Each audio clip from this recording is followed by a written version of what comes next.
Civil rights courts have been working for many, many years on issues of systemic injustice in the punishment bureaucracy. And one of the issues that we've been working on for over a decade is the system of cash-based bail. And when I say cash-based bail, it's important to differentiate cash bail, money bail, secured money bail, those kinds of terms from the concept of bail generally. Because the concept of bail generally has been a thing since the time of the Magna Carta and even before. And for most of that thousand-year history, the term bail has really just meant pretrial release with some condition. And at the time of the founding of the United States and the adoption of the 14th Amendment, and when the California Constitution was adopted in 1849, bail did not involve the exchange of any money at all. It was what bail just meant after you were arrested. You typically had some kind of a surety who was someone from the community who wouldn't pay anything for your release, but who would just vouch for you that you would come to court. And at the end of the 19th century, as best we can tell, in 1896, the first for-profit commercial money bail corporation was founded in San Francisco. And this was really unknown and indeed illegal, like in England at the time of the founding of the United States and our legal systems sort of ancestry, and was not a thing in the United States when most of the constitutional provisions that we litigate were being developed. And so as the 20th century progressed, and particularly the last 20, 30 years of the 20th century progressed with the rise of mass incarceration, we saw the dramatic increase of the use of cash-based money bail, which means that after people were arrested, they were actually prohibited from going home to their families unless they exchanged a certain amount of money. And there's a couple of reasons that are really important to understand for why this system expanded in the way that it does and why it created the system that Kowalczyk just struck down, the California Supreme Court case that we're really talking about today. So it took about 100 years after the development of the for-profit cash-based bail system for it to become even the majority system in the United States. It wasn't used in most cases until then, but by the mid 1990s, it was being used in the majority of cases around the United States. And the two reasons for that are really number one, profit. It's extraordinarily profitable, and there was a huge industry that developed around it. And so, for example, just California sort of had become probably the global epicenter of profit around pretrial liberty. Just in LA alone, in the 5 years leading up to 2020, but really before the Humphrey decision came out, right? The for-profit money bail industry was making over $40 million a year just in the city of Los Angeles. So not even LA County, I'm just in the city of Los Angeles. And so it was making $200 million in that 5 year period right before 2020. And that's just one city in the United States. So a lot of money. So the bail industry was spending a lot of resources lobbying and changing state laws around the country to make the cash-based system more profitable. But then also, and this is a reason that we're going to talk about a little bit more that is incredibly important to understand, which is that as mass incarceration expanded and the United States began to arrest a higher percentage of its population than any country in the recorded history of the modern world has ever tried to arrest, there's became enormous pressure on the system to resolve those cases quickly. It was almost like an assembly line, and the pressure, the relentless pressure of the dockets really dictated how a lot of people were treated. So, it's an incredible bureaucratic achievement to take 10 million people every single year and transfer them from their schools and their homes and their families and their jobs and their churches and into this government-run system of jails and prisons around the United States. And one little dirty secret that everyone who works in the system understands is that this system would completely collapse if all of those people who were arrested tried to assert their basic fundamental constitutional rights. The right to a trial, to a lawyer, to have your case investigated, to file motions. I mean, it would be impossible to impanel millions and millions of juries around the country. So the whole system would collapse unless depending on where you are, between 95 to 99% of these cases that resolve are ended up in guilty pleas. And so that's where the money bail system comes in. The money bail system has been incredibly effective, the most effective tool that the system has had over the last few decades to coerce people into pleading guilty. The basic way that it works is you're told, oh, if you want to plead guilty today, you can get out of jail, time served, you can pay a little fine, may owe us some money, but if you want to fight your case, you're going to be stuck in jail. And so a lot of people around the country, and I'm oversimplifying a little bit here, but the basic gist of it is a lot of people around the country didn't have the resources to pay their way out of jail, and ended up pleading guilty instead of fighting their case because they were stuck in pretrial incarceration. So when we've analyzed the data from a lot of the places that have made changes to this wealth-based system of detention, what we've seen is that way more people are asserting their rights and way fewer people are becoming convicted. And we can share all of that data. Some researchers from around the country at Duke and the University of Houston and the University of Pennsylvania have been studying this in millions of cases around the country and have come up with some incredible new research on this.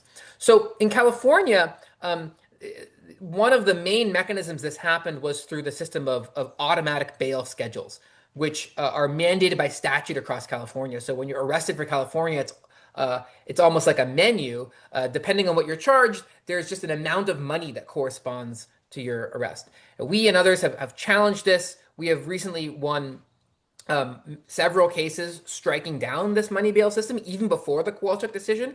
But the money bail schedule, which is statutory, is still used in the majority of counties in California. And it's still the mechanism by which people are confined after their arrest, separated from their families, losing their jobs, losing their housing, etc. So that money bail schedule system in California means even in the first few days, even for the people that are getting out of jail, it's a massive transfer of wealth away from some of the poorest people in our society and their families, and particularly people of color, immigrants, women who are often bearing the brunt of having to bail out loved ones. And this is really crucial. In many of these cases, traditionally over the last several decades, there's been no rigorous proceedings to determine whether someone should be jailed pretrial. No findings that it was necessary to jail the person, that it benefited public safety, no presentation of evidence against the person. And what we saw with Humphrey a few years ago, a case that we brought at Civil Rights Corps and that I argued in the California Supreme Court, it really established several key propositions, but one of the most important ones was that an unattainable order of money bail, that is a financial condition of pretrial release that you can't pay, is really the equivalent, from your perspective, of being detained. So what the court did in Humphrey was it basically said an unaffordable money bail order must be treated as an order of detention. This was a monumental ruling in many ways. First, because the court in Humphrey went on to say that if you want to detain someone under the federal constitution, and under the due process style provisions of the California Constitution, you have to make rigorous findings after a rigorous hearing that it's necessary for public safety and that there aren't other less restrictive alternatives that could protect the community. But it also had another implication that my colleague Carson is going to talk about in just a second. And that other implication is that if you treat unaffordable financial conditions as an order of detention, which indeed makes sense, right? Because if you say to someone, I'm releasing you, but you have to run a 1 minute mile, or I'm releasing you, but you have to give me a unicorn, what you're actually doing is you're saying to the person, you're detained. And what the California Supreme Court basically said is that might be okay. It might be okay to detain people pre-trial in certain extraordinary circumstances, even though liberty is so fundamental. It might be important if it's absolutely necessary. But the California voters, since 1849 in the original California Constitution, had been really clear about which particular cases are eligible for pretrial detention. And so when the court said that you couldn't evade the rules around pretrial detention by using unaffordable money bail, it raised this really important question, which Kowalczyk has now decided and Carson is going to talk about. Who is eligible for detention under the California Constitution? And that right there is probably the most impactful part of the Kowalczyk ruling. So I'm going to kick it to Carson, and Carson can take it from here. Hi. So to cut to the chase here, there were two important holdings that the California Supreme Court made in Kowalczyk. The first was that, as Alec previewed, that state constitutional provision, it's in Article 1, Section 12, the right to bail. The California Supreme Court held that continues to limit what cases are eligible for pretrial detention. and limits pretrial detention to a set of serious cases where there is evidence of guilt and dangerousness. So that's the first big question answered is in California, who is eligible for pretrial detention? Full stop. The second question and answered is whether or not courts can set unaffordable money bail in any case, even if they made the findings that it would take to detain someone. And the Supreme Court said no, that it is not constitutional under the state and federal constitutions to set unaffordable money bail in any case. So Mr. Kowalczyk, the actual facts of the case, Mr. Kowalczyk was unhoused and disabled man in his 60s who found several credit cards at a gas station. He held on to them for a month without using them, and then one day in the dead of winter, walked into a Five Guys and tried to buy a cheeseburger. He ran the credit cards through the machine, trying to find one that worked. Finally, he did. One of the credit cards went through. He had a change of heart. He asked for the credit card to be refunded. He threw all the credit cards away and left Five Guys without taking a cheeseburger. The San Mateo District Attorney charged Mr. Kowalczyk with a series of felonies, one count of felony identity theft for every time he had swiped a credit card, among several misdemeanors. And under the bail schedule that Alec was talking about earlier, because this happened before the Humphrey decision, the court set $75,000 bail in Mr. Kowalczyk's case. So he would have had to stay in jail unless he could produce $75,000 when this man could not afford to buy a cheeseburger. Obviously, he stayed in jail. The Humphrey decision then came down. This is in 2021. And so Mr. Kowalczyk got a Humphrey hearing. He got a second hearing in front of the judge to say, okay, nobody has considered whether or not I should be in jail. You've just, set money bail according to the bail schedule.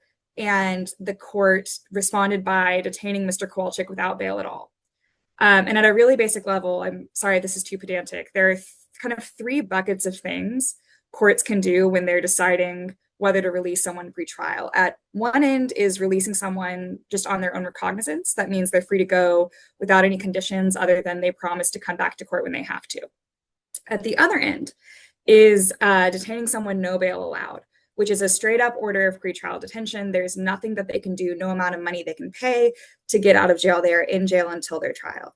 And then there's this middle bucket, which is releasing someone with conditions. And that can be non-financial conditions like that they undergo drug and alcohol testing in really serious cases, ankle monitoring, or home detention, stay away orders. And it could be financial conditions like money bail, that they have to pay some amount of money that's on the line. In theory, if they come back to court, they get the money back. If they don't, they won't. And so Mr. Kowalczyk had been in this middle bucket where there was a financial condition that was keeping him in jail. And the court said, okay, now you're being detained without bail. So Mr. Kowalczyk asked, because he is not charged with any offense for which a detention without bail is available under the Constitution, whether or not that was legal. And the California Supreme Court held no, both that he could not have been detained without bail because he wasn't charged. He was only charged with nonviolent felonies. And also that he couldn't have been detained on an unaffordable money amount of bail. So it's not the case that if the court had just said, okay, well, we can't put you in that third bucket, but we'll leave you here in that middle bucket where we're sort of secretly detaining you through this loophole, that would have been fine. Both of those options would have been illegal. And I think it's a really exciting moment, both because there's this provision of the California Constitution that the voters have repeatedly upheld. It's been part of the California Constitution, as Alex said, since it was the very earliest versions were enacted in the 1800s. That's now being vindicated. This was something that the voters thought carefully about, and to see it vindicated now is exciting. It also, I think, restores the promise of the presumption of innocence. And kind of the core constitutional democratic principles that are supposed to be at the center of our criminal system. Because what happened to Mr. Kowalczyk, actually, years before his case made it to the Supreme Court, was that he had spent 6 months in pretrial detention. The district attorney reduced his charges to a misdemeanor. And because he had served a full 6 months, it's the maximum amount of time you can serve for a misdemeanor in California, he pled guilty to the misdemeanor and was released. And that's how so much of the system has operated for so long, that people serve their sentences, they do their punishment before they ever get to trial, before they ever have a jury of their peers find them guilty. And so this return to, you know, a right to bail, a right to pretrial liberty when you're presumptively innocent before anybody's found you guilty, is hopefully a return to that really core foundational principle that's necessary not just to our Constitution, but also to what it means to live in a democratic society. Of course, that being said, courts don't lose access to any of these buckets, right? The decision does not prevent courts from being able to detain people outright in serious cases where there's evidence of guilt and dangerousness. And it doesn't stop courts from imposing, where necessary, conditions on someone's pretrial to release to make sure that they, are successful pretrial and return to court. And that, again, can look like any range of conditions targeted to make sure people are successful, including giving people transportation vouchers to make sure that they come back to court, connecting people with resources and court reminders, and all the way up to really serious cases. If someone is a risk for fleeing the country for some reason, right? Seizing their passports, ordering them detained on home detention. Salil?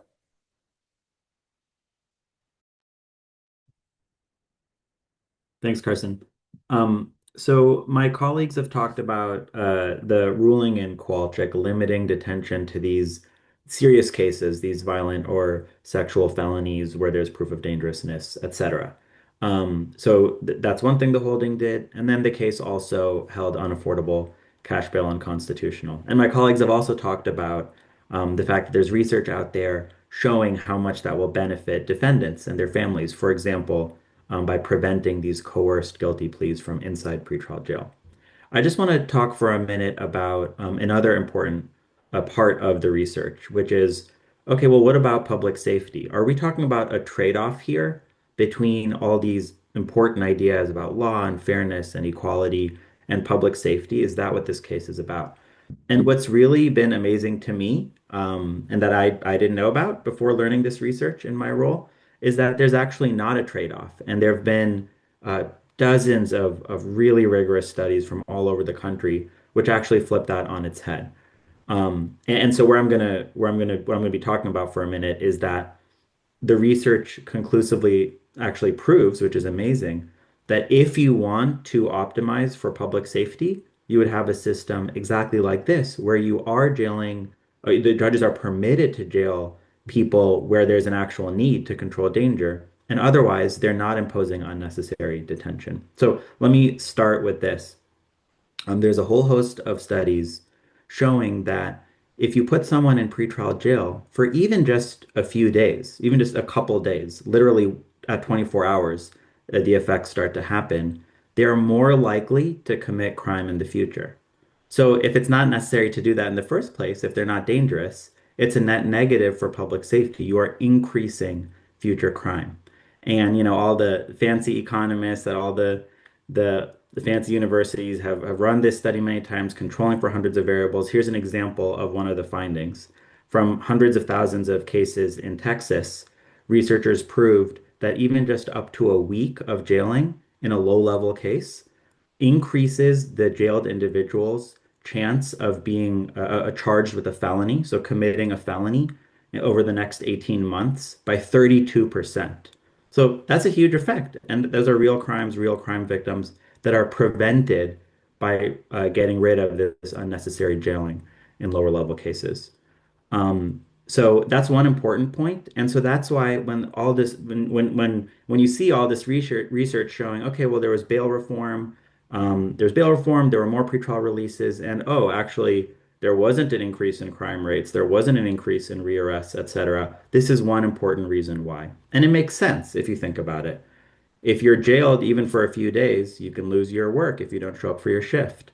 Your mental health or your physical health can go downhill because you're separated from your medications. Your car that you rely on may be towed and impounded. You may be evicted, right, if you miss your rent payment, et cetera, et cetera, et cetera. And the research confirms the common sense that when a person isn't housed and isn't well and isn't working, of course they're more likely to commit crimes. That's one point. Another point that the research shows is that money bail doesn't. So let me start by saying what I'm sure everyone knows, which is that the justification for money bail, the theory behind it, is that it's going to bring people back to court. That it's an incentive. They pay a money amount, now they'll come back to court because otherwise they'll lose the money. The problem with that theory is that we have a for-profit bail bond system. Only the US and the Philippines have it, where the person pays a non-refundable fee to a company and they um, uh, do the necessary steps to get them out of jail. So they don't actually have money on the line. And so what the research has showed, and this has been studied in Colorado, in New Orleans, in New Jersey, in New York, in California, in Illinois, et cetera, et cetera, et cetera. It's amazingly, all the research shows either that money bail has no effect. So if you get rid of money bail, um, it does not reduce court appearances. I'm sorry, it does not. Yeah, getting rid of money bail does not reduce court appearances. And using money bail does not reduce rearrests. There's just no effect. That's what some studies show. And then other studies show that there's actually an inverse effect. That if you require money bail, which will cause some jailing because some people can't say it, can't pay it, and which will deepen people's poverty when they do pay it, if you require money bail, it actually decreases court appearances and increases rearrests because of those same destabilizing factors. So I'll just give you one example. That's why, for example, when Illinois did major bail reform a couple of years ago, and at initial court appearances in Illinois, the rate of detention fell from 51% to 9%. Failure to appear rates actually decreased. So money bail doesn't help.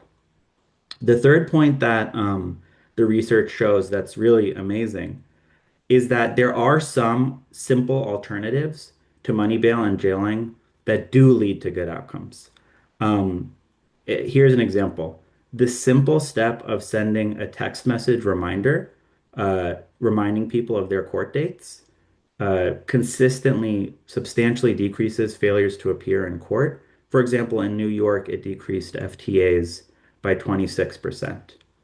The simple step of just making the paperwork clearer, improving the summons forms to get people to court, text message reminders plus redesigned the summons forms decreased failures to appear in New York together by 37%. Now compare that to money bail, which has either zero effect or negative. So there are these simple steps that are very important that need to be done.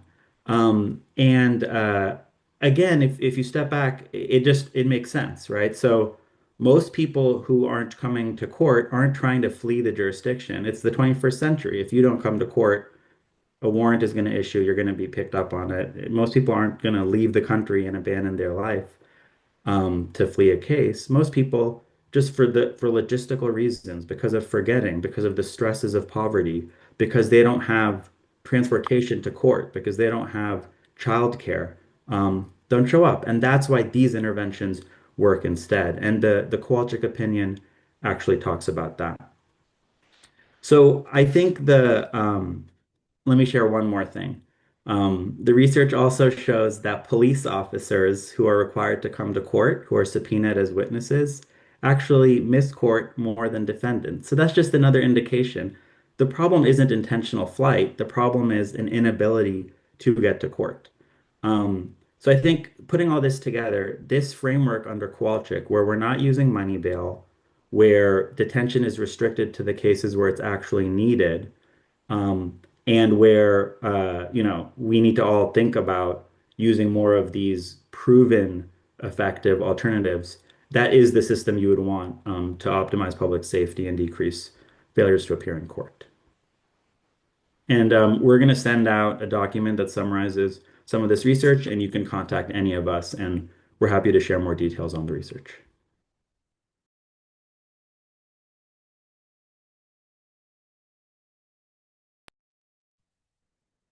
Hi, everybody. I think I'm speaking next just for a brief moment. So my name again is Raj. I'm with Silicon Valley Debug. We're a community organization in San Jose, California.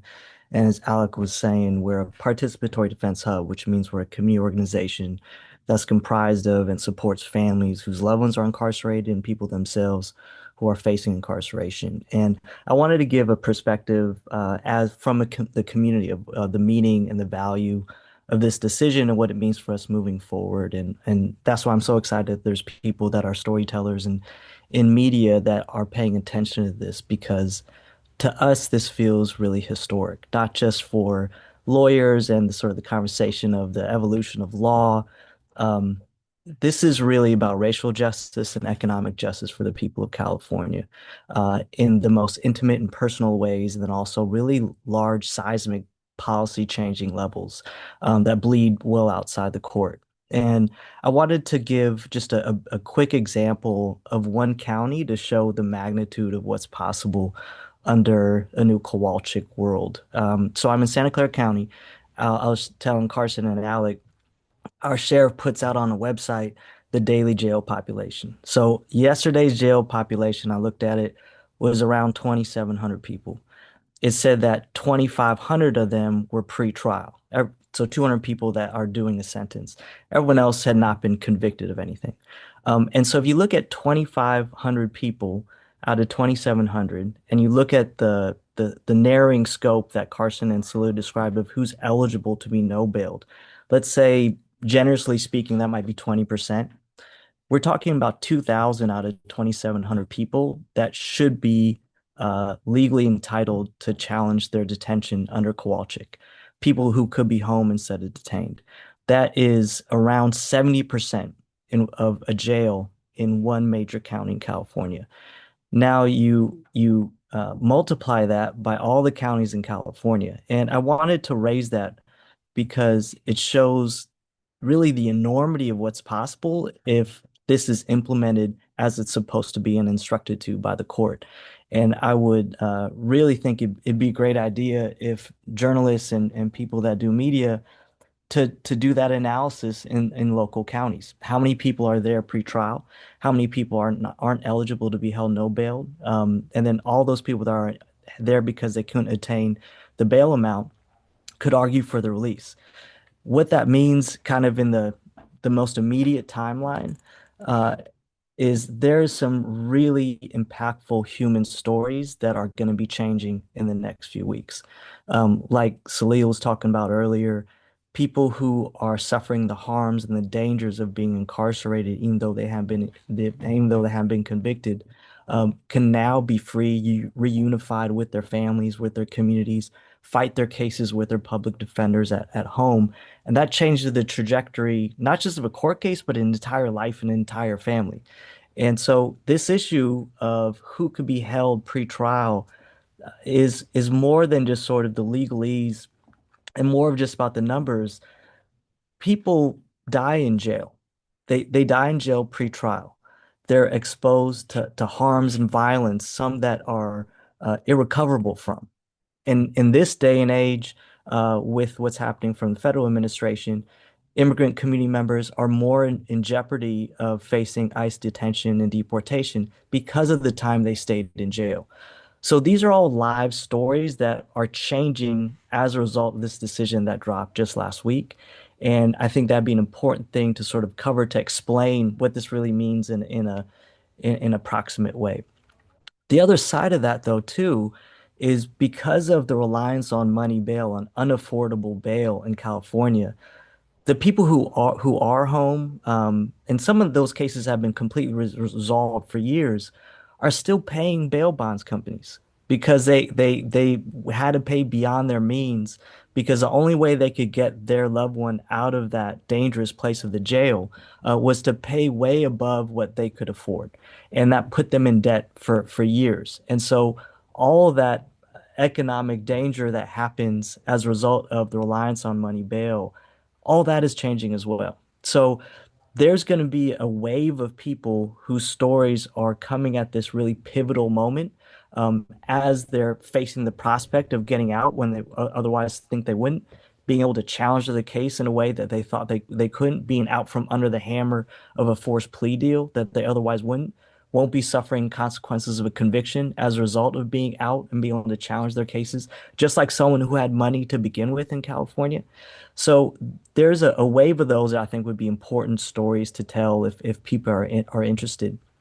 But secondly, I also wanted to kind of give more of a bird's eye view.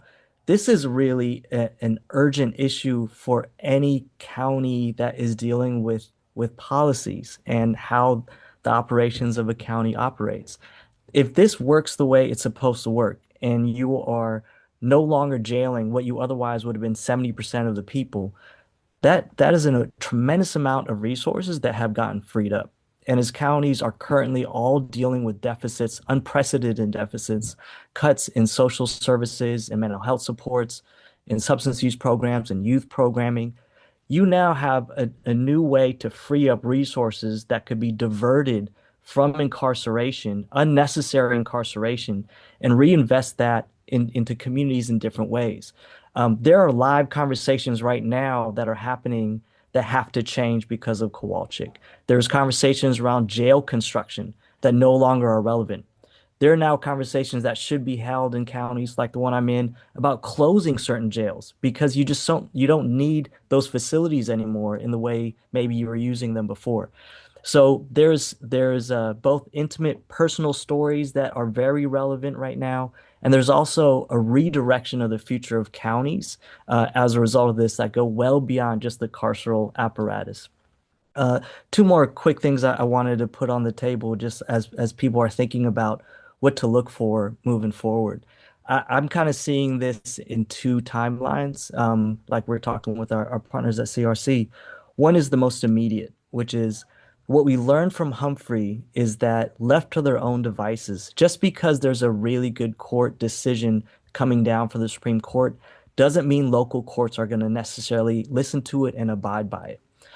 They might steamroll past it, as they did with Humphrey, where they simply would just pretend the law change didn't happen. We need to make sure, meaning communities and those that are advocates for our people, for justice, need to make sure that those court actors know that the rest of the state understands that there's a new day when it comes to pretrial justice, and we're going to be holding those judges and those court actors accountable. Secondly, that means our partners at the public defenders need to be really aggressive of taking advantage of this really open, sort of volatile moment where we could set the tone of what happens moving forward. That's the first phase. And so every county in California where there is a public defender office should be doing an analysis and accounting of who is in that jail, who is eligible for a potential bail hearing to be released because they're in there because of unattainable bail. And by the end of this week, that number and that game plan for each person wrongly incarcerated should be determined for some actions of release. That is the most immediate timeline. Moving forward, because we're saying that Kowalczyk is a tool, but is a tool that only gets animated, only gets levered if the community and people that are impacted pull it and public defenders. We need people in the courtrooms observing, taking to account, knowing what judicial actors are doing, knowing that community members are paying attention to defense attorneys and DAs, and also advocating. And so that means filling the courtrooms on a regular and consistent way so that this new way of pretrial justice could be understood and applied. And I think it'd be a wonderful activity for those that are media makers to sit in arraignment court, particularly in this next month, and to see what stories are coming out, see how the courts are reacting, and also see the incredible stories of freedom that happen as a result of this. So that's where we'll be, and we're going to be at court every day. I saw someone last week that the DA wanted to keep in with $130,000 bail because of Kowalczyk, though, instead, even though they weren't no bail eligible and they weren't a danger, they got released with services and supports instead. And that person's life is forever changed. So thank you, and I'll hand it over to whoever's speaking next.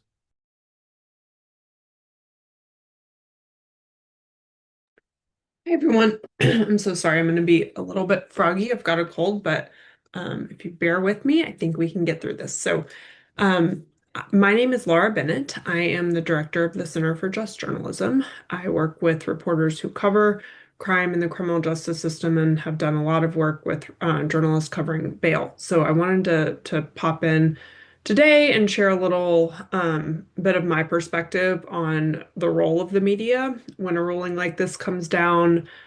Share a little bit about what I've seen in terms of media coverage of bail reforms in the past, and offer a few suggestions on angles to pursue and how to think about media coverage of Kowalczyk and its ongoing implementation. So I'll just start by saying that, of all the uh, criminal legal issues that have been in the news in recent years, I think bail reform has sort of been one of the most um, hot from a political perspective and from a media perspective. And a lot of this started with the O'Donnell decision in Harris County and then bail reforms in New York.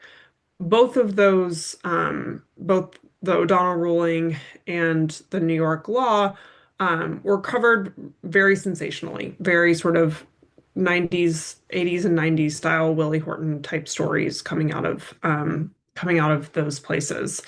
There was some research showing that coverage of bond release decisions in Houston quadrupled after O'Donnell was decided. And in New York, what we saw was a whole lot of inaccurate stories, a whole lot of stories that were sourced exclusively from police and prosecutors, and tabloid style coverage that really leaned into racist tropes, dehumanizing language. Some of that's because the New York media ecosystem is a bit unique in that the New York Post is there and sort of proudly doing their tabloid thing, and that can sort of um, drive media cycles in New York. But I think that the lessons to learn from Houston, from New York, from other places, Illinois, New Jersey, are really important. So I'm going to offer two sort of high level thoughts. One is that tips, if you are a journalist and you are getting tips from any source about crimes committed by people who were released pre-trial, those tips warrant scrutiny. And I'm going to give a couple of examples why. There was a headline in New York. I think it was a Daily News headline. It was set free to rape. Suspect busted in train station sex assault was freed through state's new bail reform laws. It was a massive story leading the Daily News's digital publication. Two things wrong with that headline. One is the person that the story was about was released months before bail reform had even taken effect. And way more importantly, the person had actually not been arrested for rape or anything else after his initial release. So that was just a story that we'll never know how that exactly came about. I don't know if it was an incorrect tip that was sent in or journalists sort of misunderstanding the information they were sent, but it was just full scale wrong from top to tail. Every clause in the headline was incorrect. And this is not an isolated incident. I know a lot of folks who were working on bail reform at the time, and they were sort of constantly getting stories corrected and retracted because a lot of them just turned out not to be true. And some of the things that came up most commonly, some of the roots of the inaccuracies, a couple things.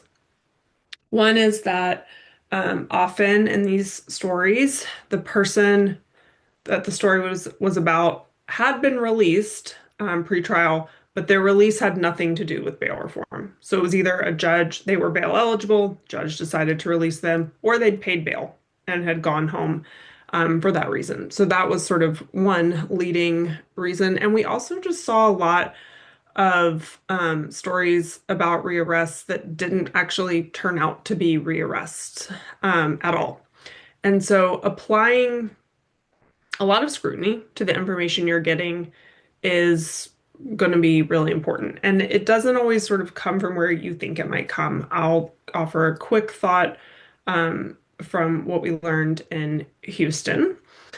So Crime Stoppers in Houston started sort of pumping out a lot of information about people who had been released pre-trial because of the O'Donnell decision. and sort of pitching those stories with a lot of frequency to journalists. And advocates on the ground in Houston were able to sort of dig in and understand that Crime Stoppers is funded through court fees that are related to pretrial detention. So basically, the O'Donnell ruling had put their funding source in jeopardy, and this was sort of one tactic that they were engaging in to try to stay whole. So just think a bit about where you're getting your information and who you're getting it from. But I think the most important thing I'm going to say today is that focusing on trends over anecdotes is essential when you're covering bail reform. And that's for a number of reasons. I'll run through the three that I think are most important. Number one is it's essential that journalists are covering the scale of what's happening appropriately. A thing that came up for me again and again when I was working with journalists covering bail reform in New York was repeating that before bail reform, 3/4 of people were released, or people who were arrested in New York were released before trial. Bail reform took that number from like 75 up to close to 90. It did not go from 0 to 100. In almost every state, thousands, hundreds of thousands of people are released before trial every single year. Most of the time, that leads to, no bad outcomes at all. And so, trying to really help your audience wrap their head around scale here, California is not going from 0 to 100. And it is essential that journalists help their audiences understand that because there's going to be a lot of information coming at them, making it feel like this is some kind of, on-off switch. And that's just not the case. This is a matter of degrees. It's a matter of sort of incremental change in release practices. Number two, no policy that human beings have ever devised has completely prevented people from going on to cause harm. And pretrial release is just the same. The vast, vast, vast, vast majority of people who are released pretrial, as Salil mentioned with all the research that he talked through, are not going to be rearrested and almost certainly aren't going to be rearrested for a violent felony. But we do know that, there is not going to be a 100% success rate. So helping contextualize failures as not, an individual incident as not indicative of a policy's success or failure. The only way you're going to help people understand whether the policy is working as intended is by focusing on trends. An anecdote just can't tell you anything unless it's illustrating a larger trend that you can show with data. And we know with lots of the research that Salil mentioned that pretrial jailing actually increases people's chances of being rearrested in the future. It feels counterintuitive, but it is just undeniable at this point. The body of literature is so vast.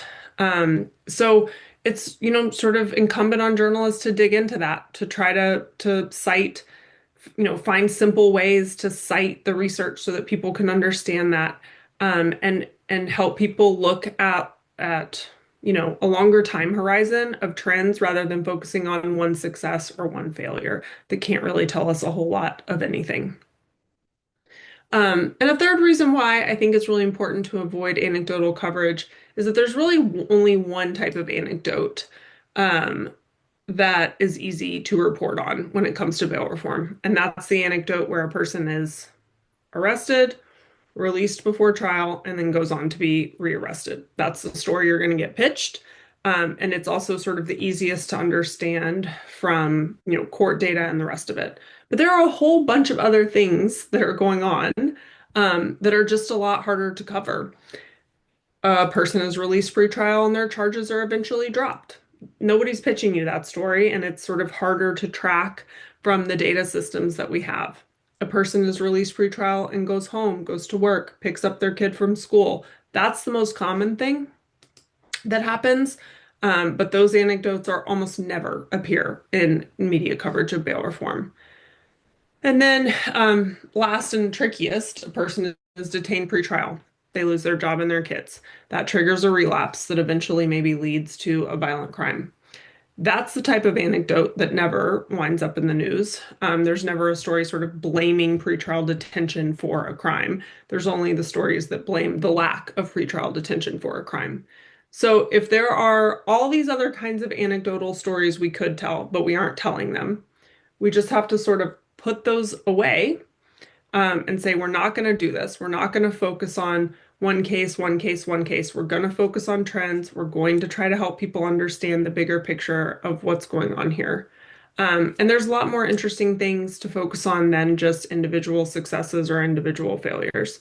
As all the folks here have mentioned, when Humphrey was decided, a lot of, turned out that people weren't following the law. And so tracking implementation here is going to be essential. And that's the role of journalists to sort of hold powerful people to account. So trying to avoid that tabloid style stuff and focus on trend and systems level coverage is essential. So I will stop there so that we have got plenty of time for questions.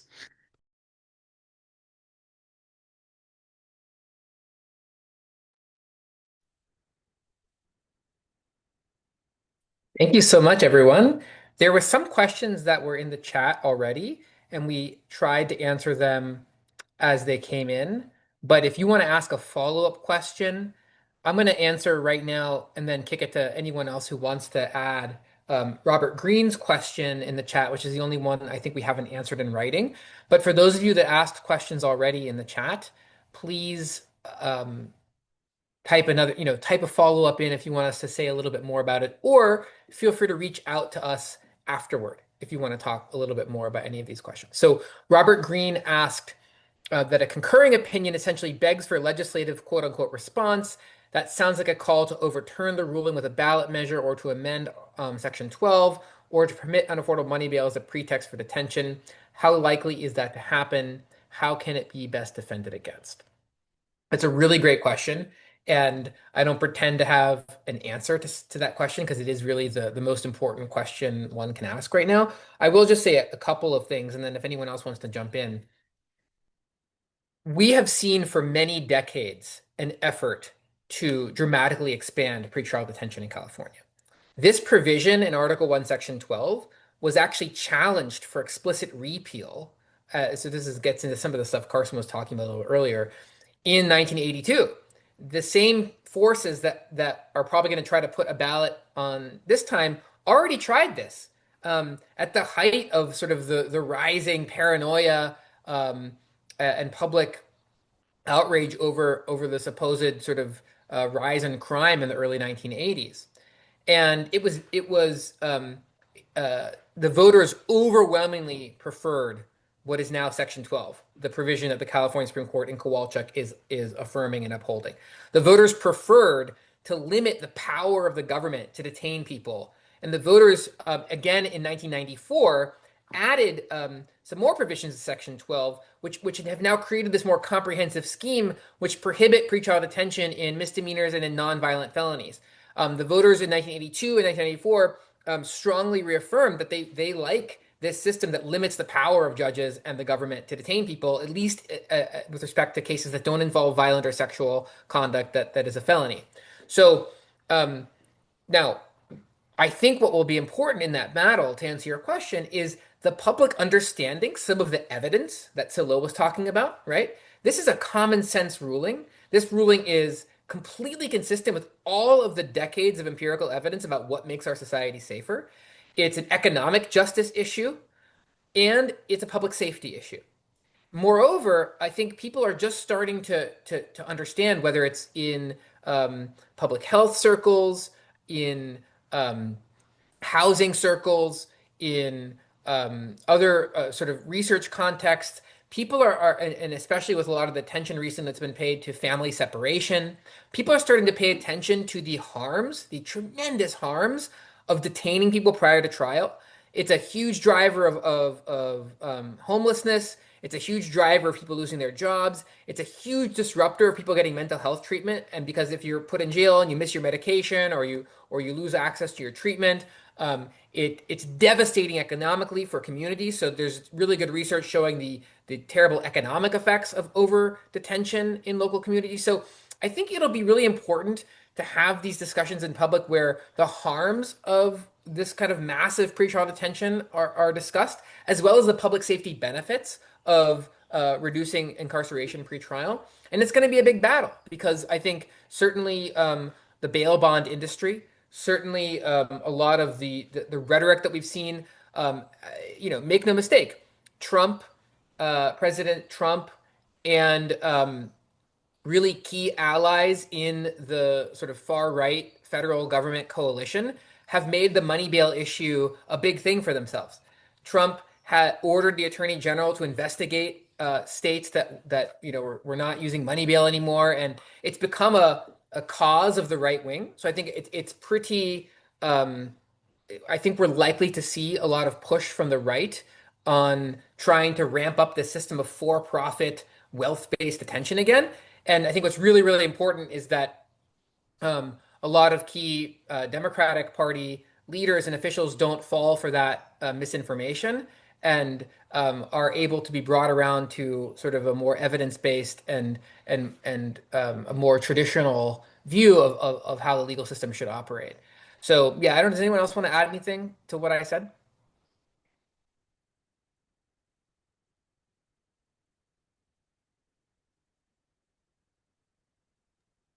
I guess the It only looks. other thing I'd add, just as a technical matter, that specifically the prohibition on unaffordable money bail as a tool to detain, the Supreme Court found was also required by the federal Constitution.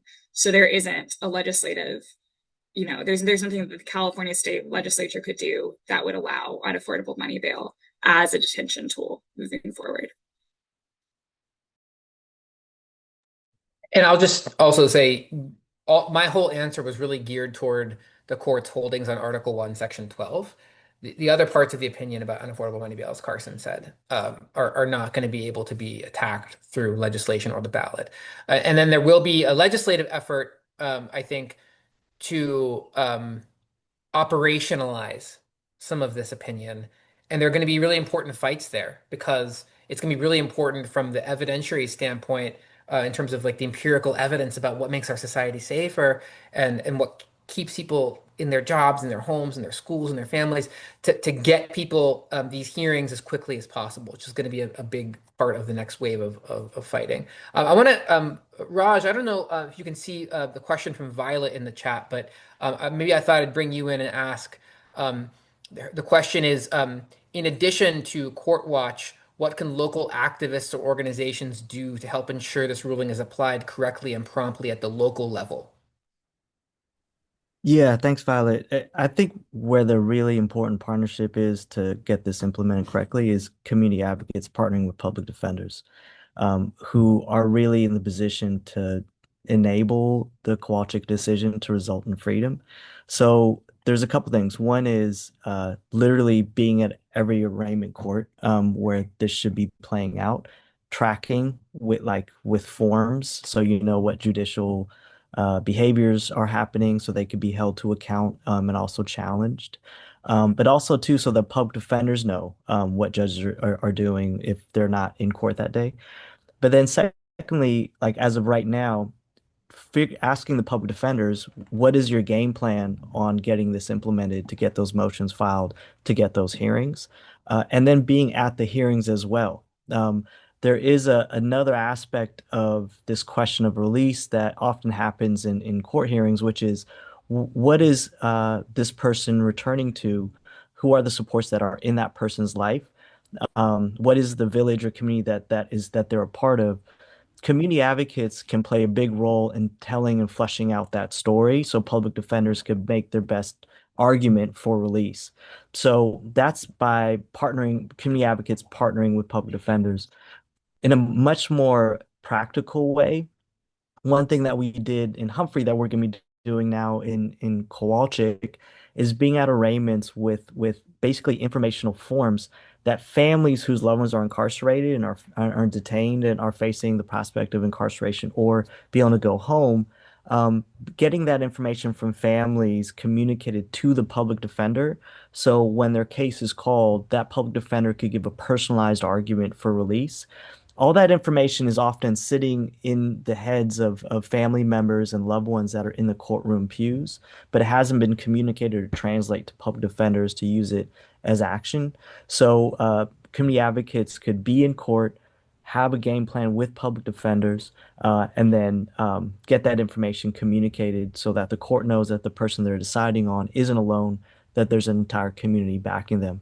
Secondly, I think community advocates could push DAs at this moment to make sure that they're abiding by the standard and not dragging their feet, not challenging things that shouldn't be challenged.